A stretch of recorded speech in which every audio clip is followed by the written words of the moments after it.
If you need to set up a MailChimp account and add email lists, this tutorial will walk you through the process step by step in a simple beginner-friendly way. By the end, you'll know how to get into MailChimp, open your audience area, import contacts, add tags, and finish the import correctly so your email list is ready to use.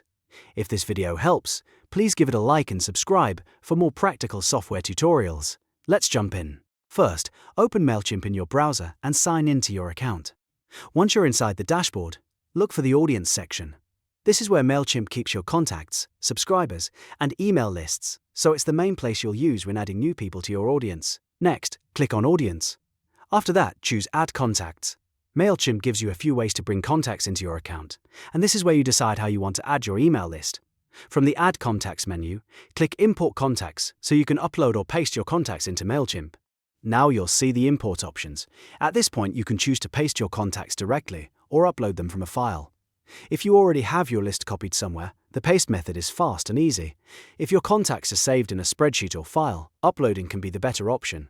In this video, we're selecting Paste Your Contacts, so click on that option. Once the paste screen opens, click into the box and paste your contacts.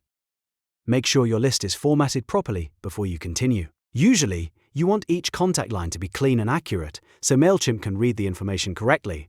It's always a good idea to double-check your data here, especially if you're importing a long list.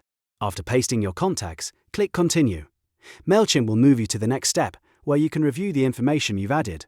Continue through the next screen as well, because MailChimp may ask you to confirm details before it processes the import. If you want, this is also where you can add tags. Tags are helpful because they let you organize your contacts into groups, campaigns, or categories. For example, you might tag people by source, interest, customer type, or sign-up location. Adding tags now can make future email marketing much easier, especially when you want to send targeted campaigns later.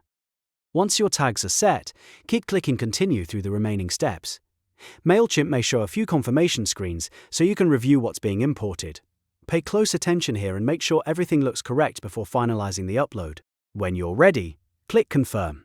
After that, click Finalize Import. This tells MailChimp that you're done reviewing and you want the system to complete the contact upload. The last step is to click Complete Import. Once that finishes, your email list will be added to your MailChimp audience successfully. And that's it. You've now learned how to set up MailChimp, go to your audience area, add contacts, import your email list, use tags if needed, and complete the import from start to finish. If this tutorial helped you out, make sure to like the video and subscribe for more easy software guides just like this one. Thanks for watching, and I'll see you in the next video.